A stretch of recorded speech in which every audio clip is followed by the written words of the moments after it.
Allahumma barik wa salli wa sallim nahmadu wa nusalli ala rasulihil karim amma ba'.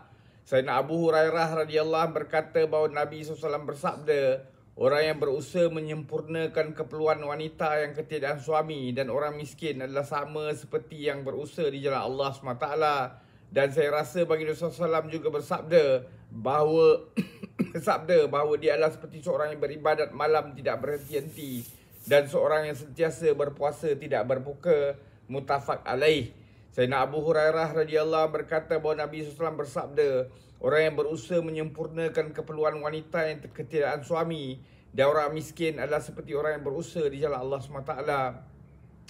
Dan saya rasa Nabi SAW juga bersabda bahawa dia adalah seperti seorang yang beribadat malam dan tidak berhenti-henti dan orang yang sentiasa berpuasa tidak berbuka, muttafaq alaih. Keterangan wanita yang dimaksud dengan wanita yang tiada suami ialah balu yang kematian suami atau wanita bujang yang tidak pernah dinikahi. Dan hadis ini dinyatakan kelebihan pahala dan ganjaran untuk berusaha membantu mereka berdua, tidak kira sama ada usaha itu berhasil ataupun tidak. Dan sebuah hadis lagi dinyatakan bahawa siapa yang berjalan untuk membantu menyempurnakan hajat saudara Islamnya atau memberi apa-apa manfaat kepadanya akan mendapat pahala berjihad di jalan Allah SWT. Dalam sebuah hadis dinyatakan bahawa siapa yang membantu saudaranya terdesak dalam kesusahan, maka Allah SWT akan menetapkan kakinya pada hari yang gunung pun akan teralih pada tempatnya. Jadi pada hari kiamat yang begitu dahsyat sehingga gunung pun tidak dapat tetap pada tempatnya, namun orang itu akan tetap pendirian kakinya. Daripada hadis ini dapat difahami juga akan suatu pengajaran yang menarik, iaitu pada zaman kerosakan dan bencana semasa kaki-kaki manusia tergelincir sebagaimana yang sedang berlaku pada zaman kita ini, maka orang yang sentiasa menolong dan membantu orang lain akan berdiri tetap. Dinyatakan dalam sebuah hadis bahawa siapa yang menunaikan salah satu pada keperluan-keperluan duniawi saudaranya, Allah SWT akan menunaikan 70 hajatnya. Hajat yang paling kecil daripada hajat-hajat itu ialah dosanya diampunkan.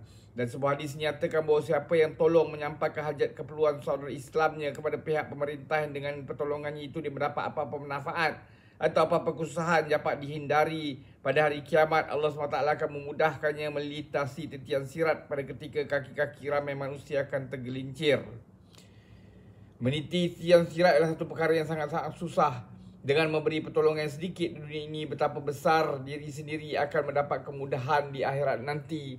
Namun keikhlasan niat tetap menjadi syarat pada setiap tempat. Semoga Allah SWT bagi kita taufik untuk kita ambil iktibar, amalkan dan sampaikan. Subhanallahi wa bihamdihi, subhanakallahumma bihamdika, asyhadu an la ilaha illa anta, astaghfiruka wa atubu ilaik. Subhana rabbika rabbil izzati amma yasifun wa salamun al mursalin walhamdulillahi rabbil alamin. Taqabbalallah.